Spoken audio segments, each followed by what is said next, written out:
Buenas tardes tengan todos ustedes o buenos días, dependiendo de cuando estén viendo este video. Les doy la bienvenida nuevamente a mi columna Fondo y Forma.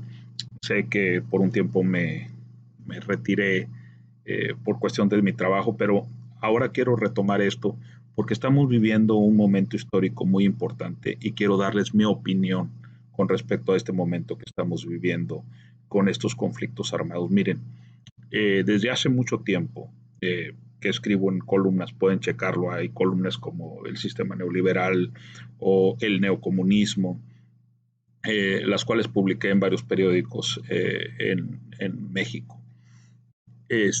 Y ahí ya desde entonces, más de 10 años, he estado planteando las consecuencias del sistema económico neoliberal y el daño que puede hacer al mundo, a los países, a las personas, a, en general. Y hoy precisamente, yo, en mi humilde opinión, creo que las consecuencias de esta violencia que se vive no es otra cosa que las consecuencias de un sistema económico neoliberal, un sistema económico que se está agotando y que por consecuencia va a terminar en violencia. Miren, el sistema neoliberal ha generado entre muchas otras cosas, un problema de crecimiento de la deuda de los países, de las personas, y sobre todo al abrir las fronteras, al ser ejercido desde el gobierno de Ronald Reagan, Margaret Thatcher en el mundo impuesto a todo mundo una vez que colapsó el muro de Berlín y la Unión Soviética, eh, empezó a dictar una serie de medidas que tenían que adoptar los países, sobre todo eliminando los aranceles y que así los productos de los países industrializados pudiesen llegar a todo el mundo y con precios más accesibles. Bueno, esto ocasionó que empezaran a sucumbir muchas empresas, las pequeñas empresas familiares, los pequeños negocios, aquellos que no podían tener acceso a créditos con tasas de intereses preferenciales o básicas o más baratas. Y con ello empezó a perderse las oportunidades de trabajo. Pero además, una de las consecuencias del libre comercio ha sido que ha puesto a los países a competir entre sí para ver quién paga menos sueldos a sus obreros para que ahí se muden las fábricas. Como están abiertas las fronteras, entonces las fábricas pueden estar en cualquier lugar donde pueda generar mayor utilidad a las empresas y a las corporaciones. Y en tal medida obligan a los países a competir primero para ver quién paga menos sueldos para mudar sus fábricas. Y después a los mismos países los ponen a competir a ver quién les cobra menos impuestos. Entonces las corporaciones, las fábricas, estos que tienen ese gran poder económico, pueden mudar sus sedes fiscales a países donde no les cobran impuestos o les cobran casi nada de impuestos. Y eso lo vemos en muchos lugares. Y entonces, ¿qué va ocurriendo? Los países se van viendo presionados para con un menor ingreso fiscal y con un enorme problema de presión sobre sus trabajadores y va bajando el poder adquisitivo, sobre todo de la clase media. Los pobres se vuelven más pobres, la clase media empieza a mudarse hacia la clase pobre y con ello empiezan los problemas de violencia, de delincuencia, etcétera, consumo de drogas, etcétera, etcétera. Entonces, ¿qué tenemos hoy? Tenemos un mundo menos republicano, menos democrático. Vemos como, por ejemplo, en Estados Unidos es dramático lo que se vive contra la democracia. ¿Por qué razón? Porque los representantes, vamos a decir, eh, representantes en las cámaras, en ambas, en el Senado y en la Cámara de Representantes de los Estados Unidos, en realidad obedecen a quienes les pagan sus campañas, no a quienes votan por ellos. Y entonces esto genera intereses muy poderosos que mantienen el sistema y lo imponen a nivel mundial. ¿Qué ocurre? Estamos viendo que esta invasión de Rusia a Ucrania es una situación que confirma lo que yo ya había dicho hace tiempo, de que esto iba a terminar en violencia. Miren, muchos de ustedes han jugado Monopoly. ¿Qué ocurre? Ese es un ejemplo extraordinario el monopolio. Miren.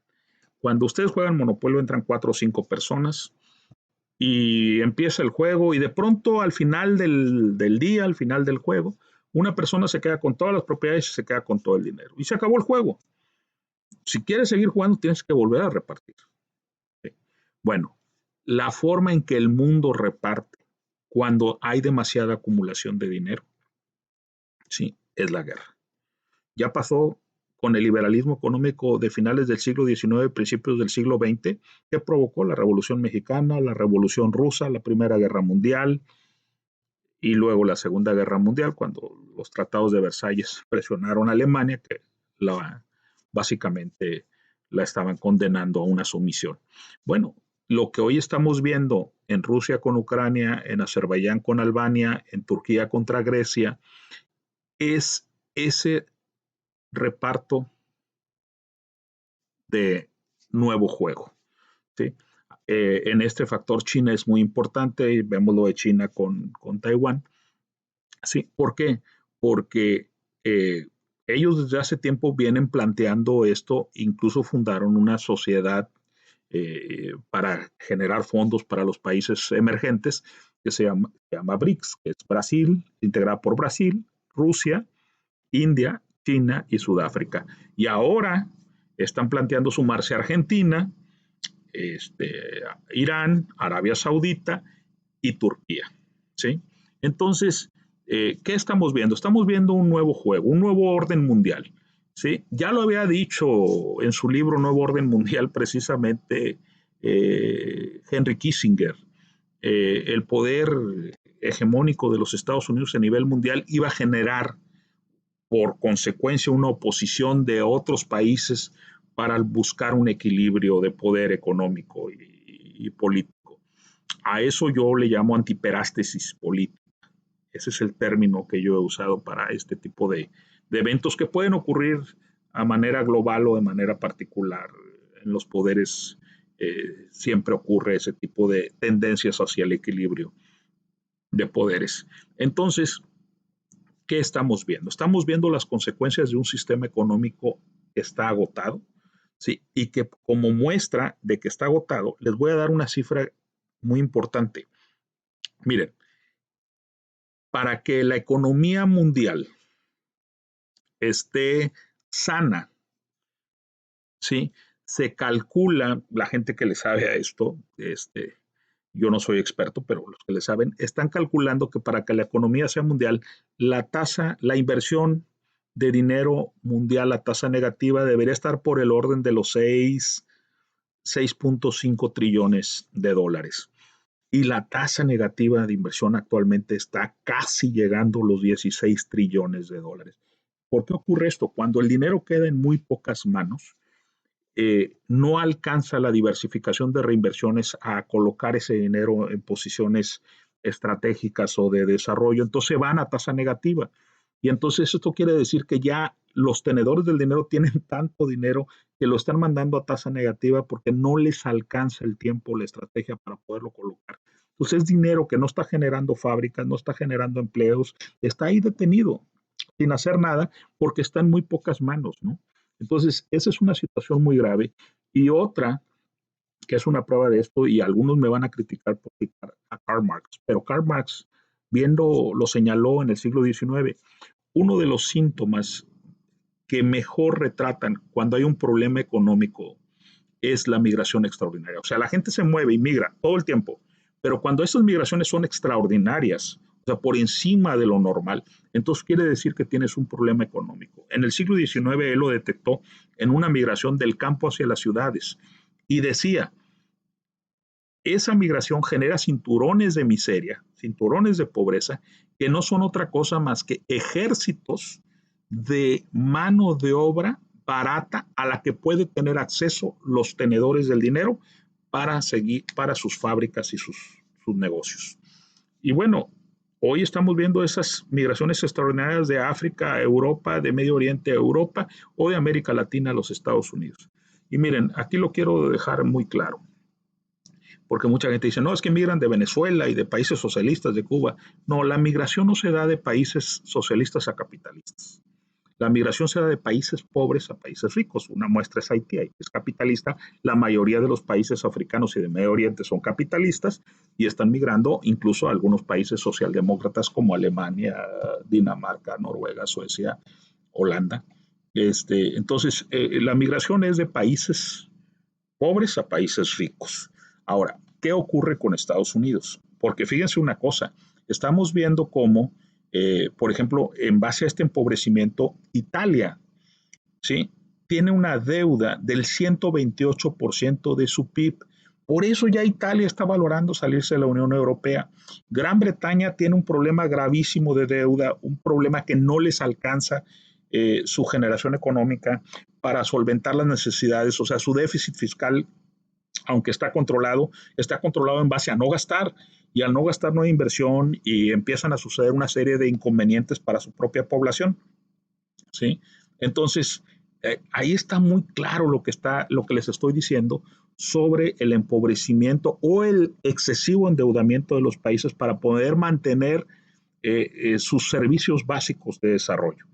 Estados Unidos, ¿por qué es de los que no sufre tanto? ¿Por qué no está pasando, en este caso, eh, tantas penurias? Porque Estados Unidos tiene una moneda, la moneda más fuerte del mundo, o sea, me refiero comercialmente, ¿sí?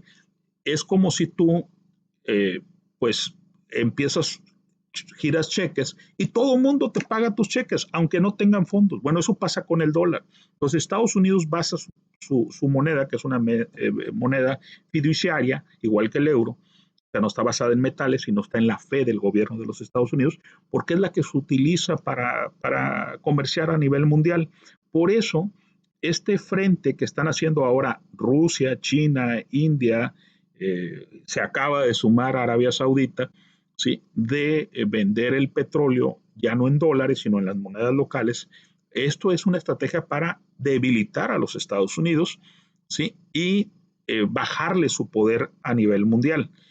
Si esto ocurre, la principal arma económica que sostiene a Estados Unidos es precisamente su moneda, ¿no? Que la gente quiere su moneda. Y muchos de las reservas que tienen los países económicas, de sus reservas económicas, están sostenidas en dólares. Entonces, de tal manera que Estados Unidos puede darse el lujo de seguirse endeudando a través de la emisión de su propia moneda. Pero eso es un caso especial. Si lo hace cualquier otro país, está frito, ¿no? Su moneda sería como la de Venezuela, allá al fondo, ¿no? Pero bueno, ¿qué va a ocurrir? No lo sé, pero no es bueno.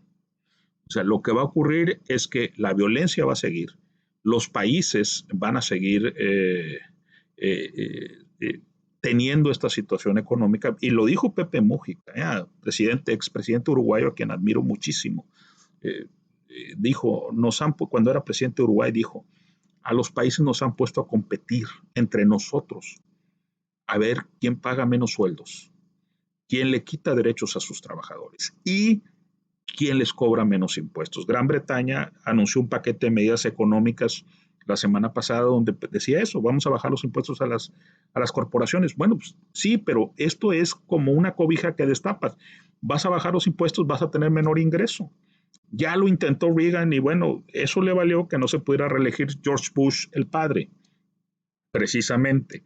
Eso le valió el problema que tuvo Margaret Thatcher en Inglaterra de una pérdida de ingreso fiscal terrible para Gran Bretaña. Entonces, no creo que sean las medidas inteligentes. Yo creo que lo que tenemos que hacer es volver al viejo sistema de aranceles controlados para permitir que se puedan desarrollar las zonas estratégicas o los países de una manera como venía siendo básicamente en la mitad del siglo XX. ¿Y por qué?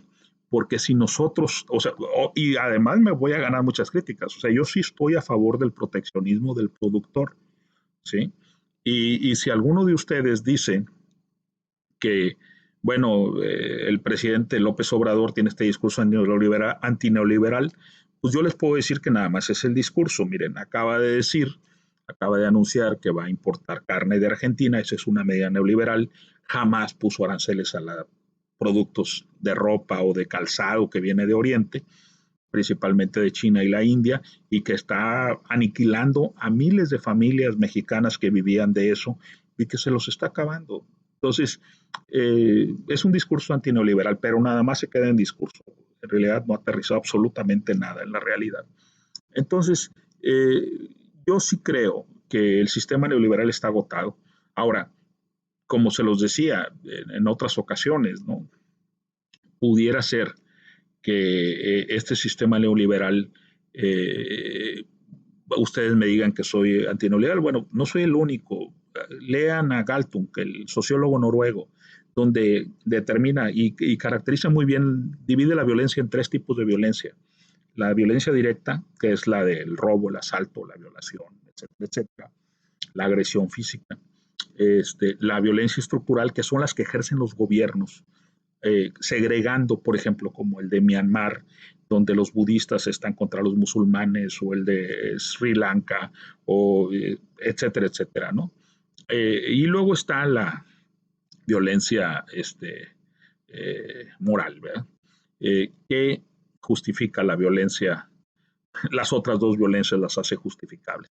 Y él determina que el neoliberalismo es una forma de violencia estructural porque le da solo beneficios a los ricos en detrimento de la clase media y de los pobres.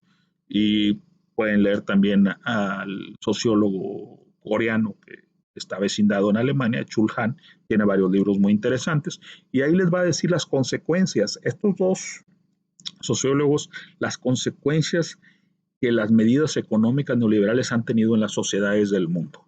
Y ahí van a entender de qué les estoy hablando. Pero bueno, yo creo que esto que estamos viendo es una nueva repartición. No va a acabar aquí. Desafortunadamente, cuando se dan este tipo de eventos, terminan en catástrofes, terminan en guerras muy sangrientas, terminan en mucha violencia. Y nosotros lo estamos viviendo en México. La violencia que se vive en México no es otra cosa más que la consecuencia de que no hay oportunidades para los jóvenes, no hay oportunidades para la gente. Imaginen estas familias, un niño que ve que su madre trabaja, su padre trabaja, los dos son honestos, trabajan y no les alcanza para vivir dignamente. En cambio, la delincuencia, traes camioneta nueva, te dan un arma y andas matando y asaltando y sálvese quien pueda. La falta de oportunidades genera violencia, genera, es la forma de escape para poder sobrevivir, es un salvajismo. Y eso es lo que está ocurriendo, pero a nivel de países. Los países están buscando una salida violenta para poder solventar sus problemas económicos y poder hacerse de recursos para sus ciudadanos. Les agradezco mucho su atención. Por favor, suscríbanse aquí conmigo y voy a estar ya ahora sí recurrentemente subiendo nuevos videos dándoles mi opinión sobre eventos mundiales, economía mundial, eventos en Estados Unidos, en México en general. Les agradezco mucho su atención, les mando un muy afectuoso saludo, que la pasen muy bien, que tengan un bonito fin de semana, ¿sí? Y nos seguimos viendo muy pronto.